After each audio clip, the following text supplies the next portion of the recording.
보시기 전에 역사적으로 어떤 배경이 있는가를 먼저 알 필요가 있습니다. 하나님께서는 이스라엘 백성들을 향해서 70년 동안 바벨론 포로 생활을 할 것이고 또 무사하게 본향으로 다시금 돌아올 것이다라는 하나님의 약속이 있었습니다.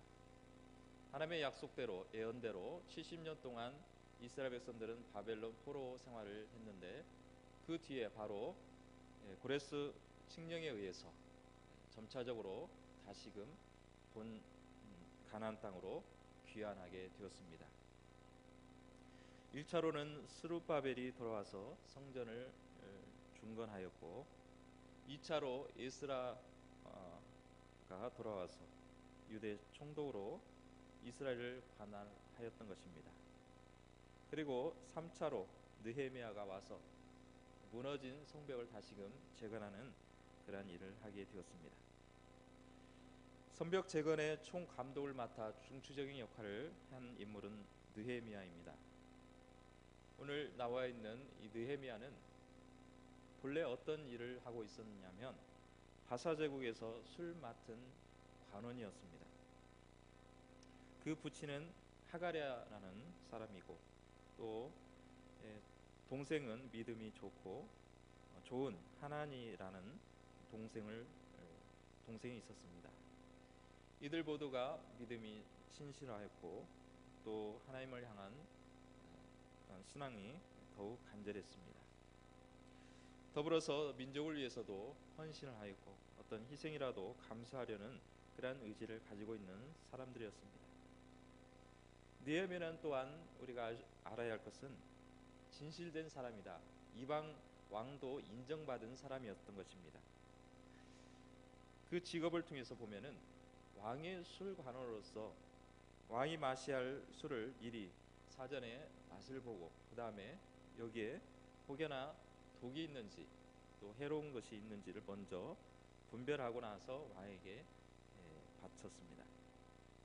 그렇다면 왕이 먹는 그 술을 미리 미연에 점검하는 일을 하는 사람이기 때문에 왕이 최고로 신임하는 사람이어야 되지 그냥 대충 세워서는 안 되는 인물입니다.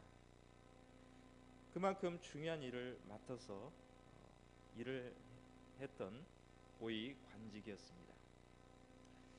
왕과 함께 흥을 돋구는 일에 함께 할 수 있는 사람, 또 왕의 측근에서 인사로서 정치, 때로는 행정도 있고 여러 가지 분야에서 같이 또 말담을 나눌 수 있는 그러한 사람이 바로 술관원이었던 것입니다. 느헤미야는 동생으로부터 자기의 조국인 예루살렘이 성벽이 허물어지고 황폐되었다라는 소식을 듣고 나서 상당히 마음이 아팠던 것입니다. 자기는 바사 왕국에서 편하게 아주 떵떵거리면서 살고 있었지만은 하나님의 백성, 자기의 나라의 백성들이 그 황폐한 도시에서 또 유리방황하는 그런 백성들을 생각할 때마다 너무나 안타깝고 무엇보다도 하나님의 성벽이 무너졌다는 사실에 너무 마음이 상했던 것입니다. 그리고 나서 이 아다스다 왕 앞에 자기 속사정을 얘기할 수 없는 상황에서 아무래도 얼굴 표정을 관리를 한다 할지라도 왕은 즉각적으로 알아보는 것입니다.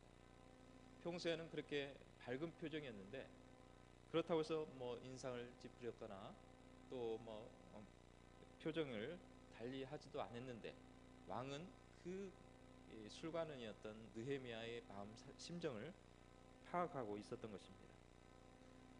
지금까지 내가 그렇게 수심이 없는데 오늘 보니까 마음이 좀 수심이 많이 있는 것 같다. 역시 왕은 그 느헤미야의 마음을 알아주었습니다. 느헤미야는 먼저 하나님 앞에 기도를 했고 이 성벽을 재건해 주시기를 구했던 것입니다. 그리고 이 모든 죄가 이 성벽을 무너지게 한 것은 자기와 자기 아비의 죄악으로 인해서 또 이스라엘 백성들의 죄악으로 인해서 이렇게 무너졌으니 다시금 돌이켜서 회개하오니 고쳐주시고 또 다시금 회복시켜 달라는 기도를 했던 것입니다.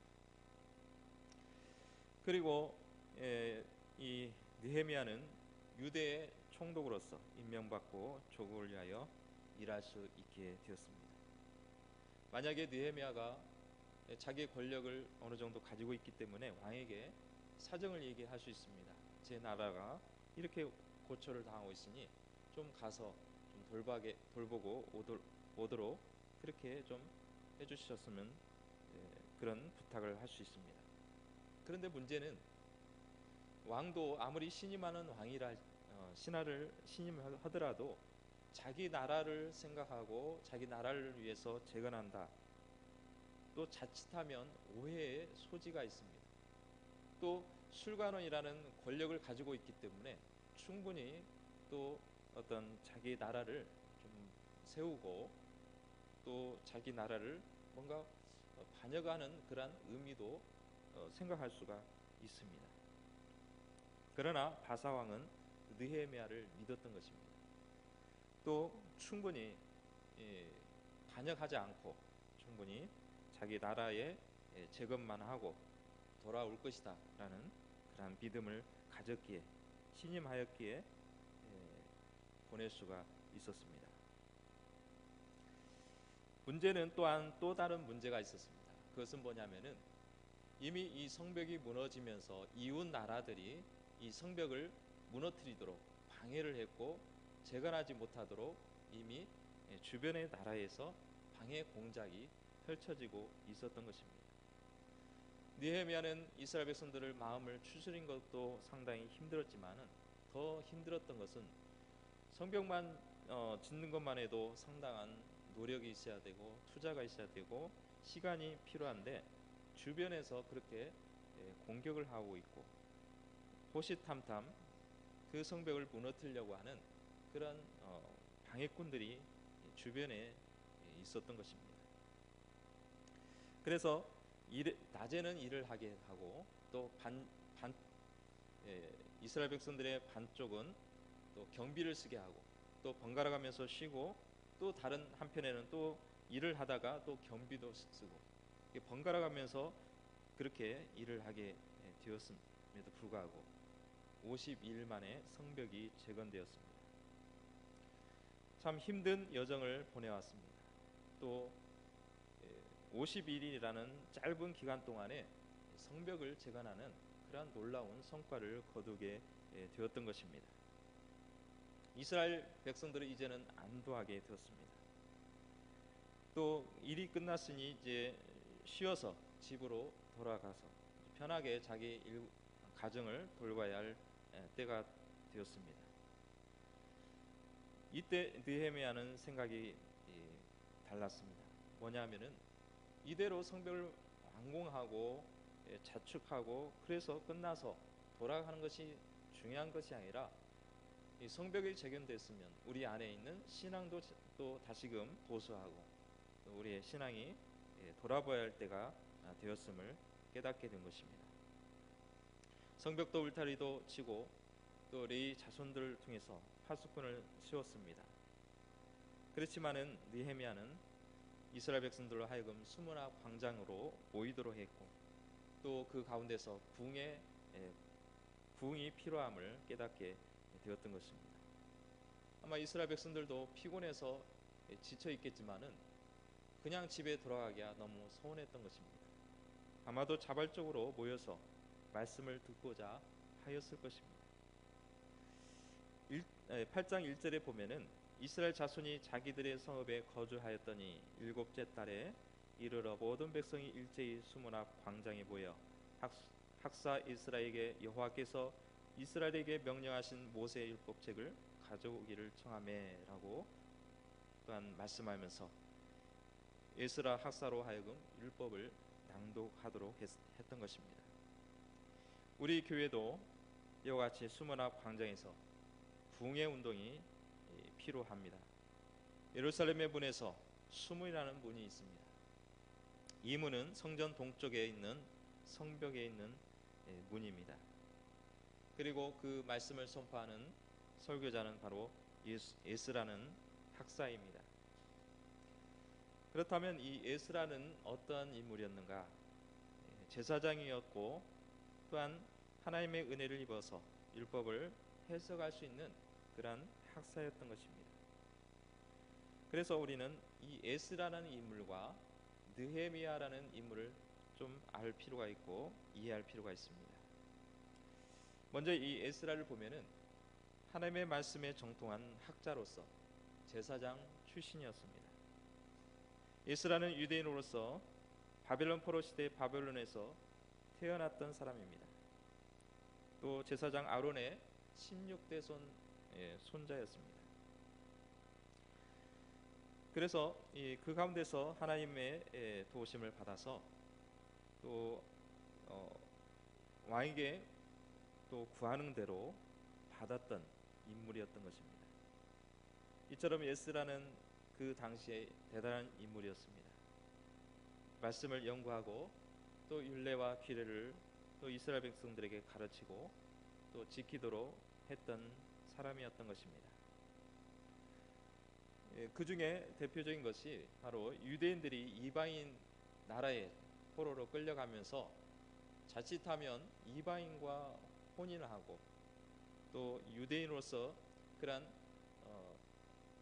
독특한 그런 하나님의 백성으로서의 삶을 살아가지 아니하고 이방인과 같이 어울리고 결혼함으로써 이방신을 드리는 그러한 잘못된 일을 하지 않도록 명령했고 또 안식일을 제도를 또 세워서 또 안식일을 철저하게 지키도록 했던 사람입니다. 그 당시에는 이스라엘 백성들로 하여금 이스라엘 백성으로서의 또 기본적인 삶을 살아갈 수 있도록 지도하고 인도했던 사람이었지만 훗날에 신약에 와서 율법을 사본으로 만드는 일을 하는 서기관들과 또 율법을 해석하는 이 바리새인들을 통해서 왜곡되게 되었습니다. 여러분들도 아시다시피 이 바리새인과 서기관들은 예수님이 가시는 곳마다 늘 태클을 걸었고 또 예수님께서 진리를 선포할 때마다 이 사람들이 늘 어떤 예수님을 향해서 공격했던 것을 볼 수가 있습니다. 당시에 예루살렘 공회라는 그러한 기관이 있었는데 오늘날 말하면 그 국회 의사당을 생각할 수가 있습니다. 이처럼 정치적인 인물이었습니다. 그리고 또 이스라엘 백성들을 어떤 율법의 새 책을 만들음으로써 어떤 이스라엘 백성들에게 진정한 순수한 마음을 가지고 율법을 가르치고 또 하나님의 말씀대로 살아가도록 인도하는 데 목적보다는 자신들의 어떤 입지를 좀 세우고 또 정치적인 목적으로 사용했다는 것이 문제가 되었던 것입니다. 그러나 이스라 시대 때는 율법을 철저히 지키도록 했고 또 힘썼던 인물이 바로 에스라였던 것입니다. 수문 앞에서 이 강단을 만들었는데 널따란 광장에 마련된 나무 강단 위에 서게 되었습니다. 그리고 남자나 여자나 무릇 알아들을 만한 사람들은 다 모이라는 것입니다. 물론 갓난아기라도 어쩔 수 없이 데려올 수 있겠지만은 알아들을 수 있는 그런 청년까지 데려와서 앉도록 했던 것입니다.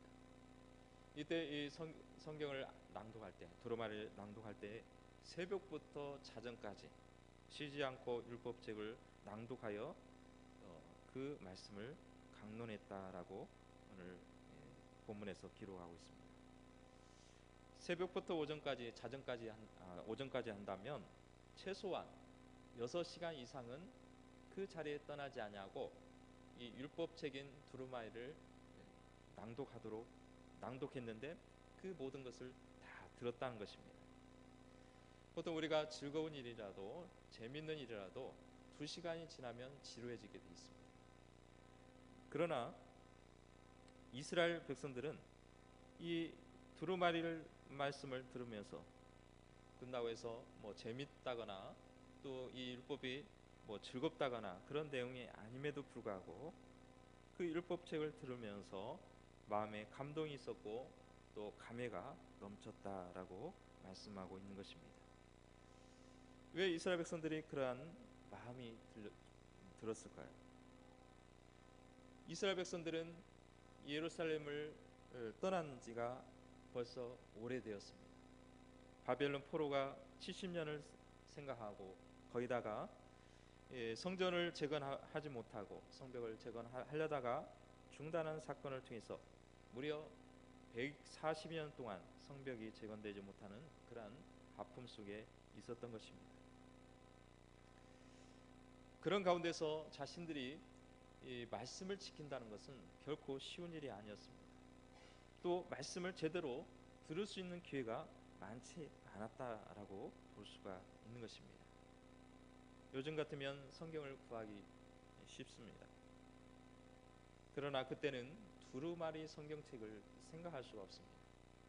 또 어떤 출판을 하기가 어렵기 때문에 다 일일이 기록을 했고 사본을 만들어서 그것을 통해서 들려주었는데, 매번 들려주는 것이 아니라 어떤 특별한 기념일을 통해서 두루마리 있는 성경을 보았기 때문에 이스라엘 백성들이 성경 말씀, 율법의 말씀을 듣기란 결코 쉽지 않았던 것입니다.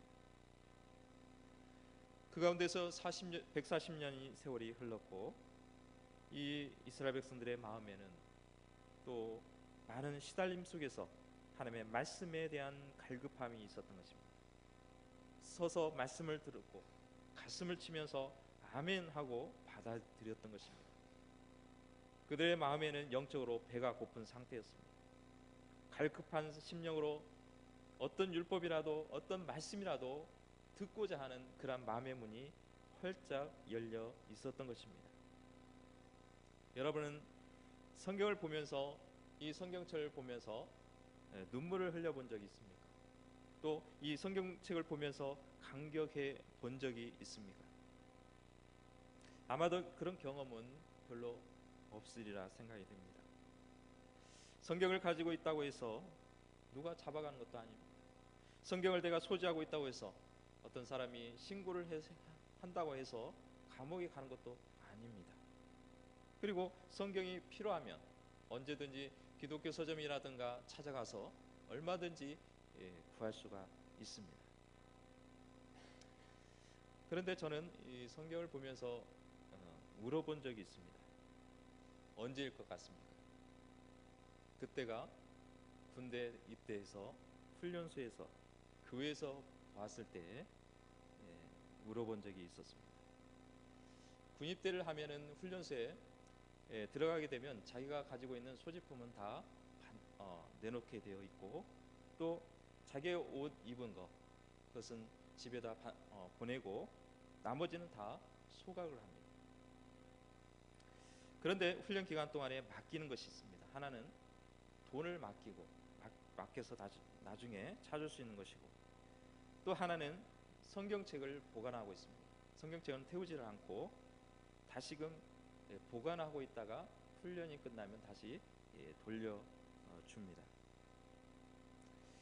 일주일을 훈련을 받고 군대에서 처음으로 주일에 교회를 갔는데 아무것도 없고 의자 위에 성경책이 몇 권 놓여져 있었습니다.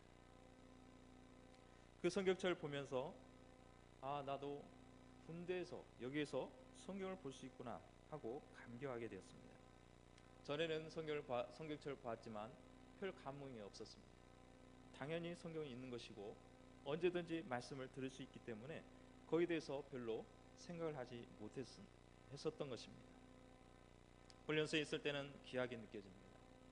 또 서로 간에 앉으면서 서로 눈치 볼 것도 없고 눈물이 나올 수밖에 없었습니다. 말씀을 듣고 싶은데 읽고 싶은데 읽을 수 없는 상황, 이때 우리는 애를 태우는 것입니다. 여러분들 음식을 먹을 때 내가 먹고 싶은 음식이 있으면 먹고 싶어 하는 마음이 있습니다. 그런데 주변에 음식이 널려 있습니다. 그리고 아무리 좋은 음식이 널려 있을지라도 배부르면 그 좋아하는 음식이 널려 있어도 별로 먹고 싶어 하지 않습니다. 특히 뷔페집에 가면은, 여러분들 결혼식장에 가면은 꼭 가는 데가 바로 뷔페집인데, 이 뷔페집에 가면은 너무나도 다양하게 먹을 것들이 많이 있습니다. 그리고 접시를 들면서 뭐부터 먹을까? 또 이거 먹어볼까? 저거 먹어볼까? 하다 보면 접시에는 어느새 듬뿍 음식들이 올려져 있습니다. 처음에는 맛있게 먹다가 한 번, 두 번 가다 보면은 실증이 납니다. 더 이상 배부르니까 먹고 싶은 마음이 사라지게 되는 것입니다. 사람은 배부를 때 간절함이 없어집니다. 말씀이 풍부한 시대, 저기 가도 들을 수 있고 여기 가도 들을 수 있는 말씀이 풍부한 시대에 살고 있습니다. 얼마든지 맘만 먹으면 구하는데 어렵지 않다는 것입니다. 그러니 갈구하게 말씀을 먹어야겠다는 애타는 심정이 점점 사라질 수밖에 없는 것입니다. 조금만 어렵고 이해가 힘들면 우리는 말씀을 읽는 것을 포기할 때가 한두 번이 아니라는 것입니다. 그러나 하나님을 찾고 만나고자 한다면, 하나님의 거룩한 뜻을 듣고자 하는 열정이 있다면, 아무리 딱딱한 말씀, 또 듣기에 힘들어하는 말씀이라 할지라도 우리는 그 말씀을 먹고자 하는 열정이 생길 줄로 믿습니다. 우리가 가까이에 북한 지하 성도를 생각할 수 있습니다. 서로 간에 또 대치 관계 속에서 많은 또한 어려움이 있지만은 이 북한 지하 성도들은 지금도 성경을 제대로 가지고 있는 성경을 가지고 있지 못하고 있습니다. 쪽복음이라고 해서 각자 분리된 그러한 성경을 몰래 소지하고 있는 것입니다. 만약에 그것이 아무리 쪽복음이라고 한 장이라도 발견이 된다면, 주의 신고가 들어온다면 당장에 잡혀갈 수밖에 없고 또 고문을 당할 수밖에 없는 상황이 바로 북한입니다. 그러니 나만 생각할 때 자유롭게 성경을 가지고 있다면, 또 가지고 다니고 있다고 생각한다면 얼마나 우리를 향해서 부러워하겠냐는 것입니다. 어느 간증 동영상을 본 적이 있습니다. 어느 사업가가 함께 선교사와 함께 북한에 있는 호텔을 방문하게 되었습니다. 물론 이제 사업가는 어떤 돈을 벌기 위해서 어떤 북한을 방문을 했겠지만은 이 선교사는 복음을 전하기 위해서, 북한에 복음을 선포하기 위해서 잠입하게 된 것입니다. 호텔에 머물면서 어떤 소년이 찾아옵니다. 아무 얘기도 안 하고 덥석 자신의 손을 잡고 나서 뭘 그리고 있는 것입니다. 도대체 이 아이가 뭘 그리고 있을까? 처음에는 이상하다 생각하고 뿌리치려고 했더니 그 소년이 그 손에다가 그리는 것이 뭐였냐면 십자가를 그리고 있었던 것입니다. 그리고 이 사업가는 이미 북한에 가기 전에 그리스도를 만나게 해달라고 기도를 했던 것입니다. 그 소년이 무엇을 해주기를 원하느냐? 아마 이제 이 아이는 굶주리기 때문에 먹을 것을 제대로 먹지 못하기 때문에 어떤 양식이라든가 먹을 것을 달라고 할 줄 알고 그러한 어떤 물자를 생각하고 부탁을 하라고 이 얘기를 했던 것입니다. 그런데 그 예상과는 달리 그 소년은 4가지를 적어 주었는데 그 쪽지를 보니까 이 4가지가 그런 음식을 달라는 얘기가 아니라 다른 얘기였던 것입니다. 그 4가지는, 하나는 자기가 호텔에서 일을 해서 돈을 모았는데 그의 11조를 내가 드립니다. 헌금으로 바칩니다. 이렇게 써 있고, 두 번째는 저에게 세례를 베풀어 주세요. 세 번째는 성만찬을 베풀어 주세요. 네 번째는 좀 더 좋은 성경책을 저에게 주세요. 이 소년은 먹을 것을 구하지 않았습니다. 단지 자기가 가진 오히려 11조를 바치게 되었고, 또 우리가 일반적으로 행해지고 있는 세례나 선찬식을 자에게 베풀어 달라는 것입니다. 그리고 성경책을, 온전한 성경책을 달라고 하는 것입니다. 이 아이는 영원한 것을 위해서 도움을 구했던 것입니다. 당장 필요한 것도 있겠지만은 그것은 일시적인 것이고 한시적인 것이기 때문에, 그것은 다시 시간이 지나고 또 세월이 흐르면 없어질 것이고 다시금 또 얻으려면 또 다른 요구를 해야 되지만, 지금 구하는 것은 내가 여기서 얻을 수 없지만 이 시간 내가 이 영원한 것을 위해서 도움을 구합니다 하고 쪽지를 주게 된 것입니다. 지금도 제대로 된 성경책이 없어서 북한은 지금도 성경을 구하는 실정에 놓여 있는 것입니다. 오늘 오랫동안 율법책을 듣지 못했습니다. 성벽이 완공되고 주일 성일에 율법을 듣게 되니 얼마나 감격적인 순간입니다. 우리도 이런 초심을 다시금 되찾아야 합니다. 아니 날마다 감사하면서 말씀을 사모하면서 모이기를 힘써야 되겠습니다. 바로 그들은 율법을 들을 때 겸손한 마음이 있었습니다. 성벽을 재건하면서 엄청난 고생도 했고 또 수십 년 동안 듣지도 못하고 메말른 이 심정에 마치 단비를 내려주시듯 그런 단비를 갈망하며 또한 열린 마음으로 주의 말씀을 들었던 것입니다. 그들은 하나님의 말씀에 대한 주에 대한 존경을 표했고 사랑을 표시를 했던 것입니다. 오늘 우리가 말씀을 들을 때 어떤 마음으로 듣습니까? 하나님을 향한 사랑과 존경하는 마음으로 우리는 하나님의 말씀을 들어야 하는 마땅한 그러한 우리의 임무가 주어지고 있는 것입니다. 우리 안에는 말씀을 듣고자 하는 갈망함이 있어야 합니다.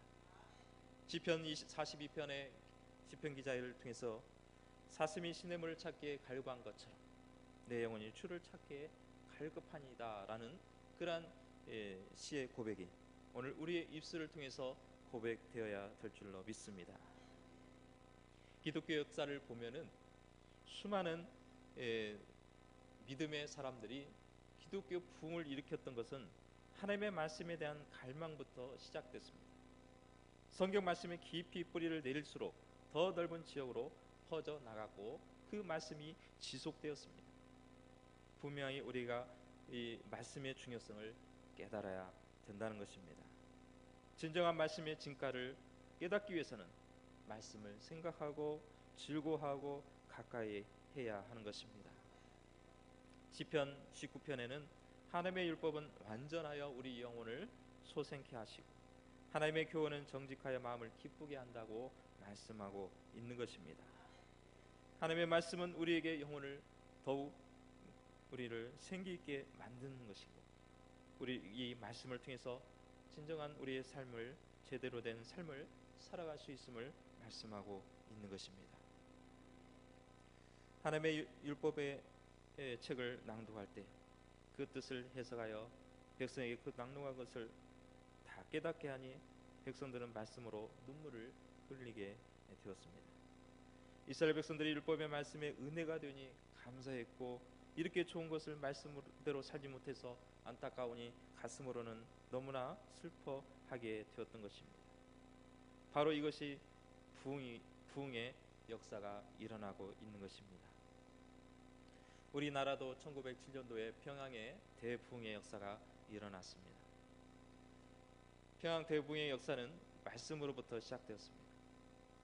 지금같이 버스나 자가용이라든가 이런 것들이 교통수단이 발달되지 않았기 때문에 전부 다 걸어서 다들 멀리서 그 말씀을 듣고자 전국적으로 몰려들게 되었던 것입니다. 또 며칠 동안 거기서 끼니를 채워야 되기에 쌀을 짊어지고 수십 킬로를 걸어왔던 것입니다. 그런데 이 대부흥의 역사는 이 말씀을 듣고 나서 다시금 내 자신의 죄를 보게 되었고 회개로부터 시작하여서 새롭게 변화되는 역사가 일어나게 되었던 것입니다.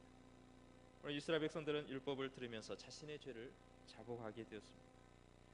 이 죄에 대해서 비판과 정죄의 목적이 아니라 회개함으로써 자신의 죄를 씻어내는 데 목적을 두고 있었던 것입니다. 우리도 얼굴을 볼 때 더러워진 여러 가지 오물들을 볼 수 있습니다. 그러면 우리가 뭐가 이물질이 묻었으면 그것을 서로 띄워주는 것에 목적을 두지 거기에 대해서 놀림을 한다거나 조롱할 필요가 없는 것입니다. 그리고 우리가 말씀을 보면서 자신의 죄를 발견하듯이 우리가 서로 간에 그러한 물로 씻어내는데 우리가 전적으로 그 씻음에 대해서 회개의 은혜가 우리 안에 있어야 되는 것입니다. 우리 교회도 이처럼 영적인 부흥의 역사가 또 성령의 충만한 교회가 되시기를 바랍니다. 그러므로 우리는 셈을 얻을 수가 있고 또 교회를 위해서 열심을 내고 또 충성하며 섬길 수가 있는 것입니다. 이스라엘 백성들은 성일에 주의 말씀을 들었습니다. 또 온 백성들이 슬퍼했는데 그 슬픔이 어떤 고난을 당하기 때문에 어떤 아픈 일이 있었기 때문에 슬픈 것이 아니라 너무나 기쁜 나머지 슬퍼하게 눈물을 흘리게 되었고 또 서로 준비한 것을 가지고 나누는 그러한 나눔의 역사가 있게 되었던 것입니다. 오늘 우리가 주일날 모이는 것이 무엇입니까? 온 성도가 함께 말씀을 듣기 위함이고 또 서로 그리스도 안에서 교제하기 위함입니다. 서로 관계 속에서 서로 화목하며 서로 간의 믿음 안에서 서로를 돌아보는 그러한 복된 날이 주일 날인 것입니다. 그러게 우리는 우리 안에 온전한 사랑으로서 주님의 사랑으로서 또한 서로 간에 돌아보고 또 주일을 또한 지킴으로써 주님 앞에 영광을 돌리시기를 바랍니다.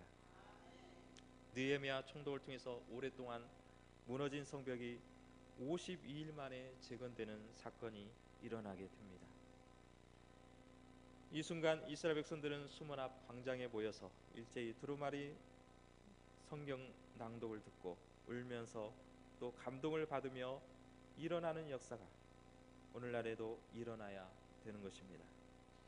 홍수같이 쏟아지는 말씀 속에서 우리는 모이기를 힘써야 될 것이고 또 주일을 예배를 드리는 것뿐만 아니라 수요예배도 새벽예배도 합동 구역 예배도 구역 모임도 모일 때마다 힘써 모이시기를 축복합니다. 사도행전 2장의 초대교회 말씀에 대해서 나와 있습니다. 이 47절을 보면은 그들이 사도의 가르침을 받아 서로 교제하며 떡을 떼며 오로지 기도하기를 힘썼다고 말씀하고 있습니다. 날마다 마음을 같이 했다는 것입니다. 또 성전에 모이기를 힘썼다고 말씀하고 있습니다. 모이는 것은 누군가 뭔가 보여주기 위한 것이 아니라 자기가 이 말씀을 통해서 사모하는 마음과 또 증인된 삶을 살아가기 위해서 모이기를 힘썼다라고 우리에게 가르쳐주고 있는 것입니다. 즉 우리는 우리가 모일 때 그저 즐겁기 때문에 모이는 것보다도 하나님의 말씀을 사모하고 또 서로 간에 교제하고 서로 성도를 돌아보기 위해서 우리가 모임에 힘써야 될 줄로 믿습니다. 수문 앞 광장에 모여 말씀을 듣고는 감동의 현장을 만들었습니다.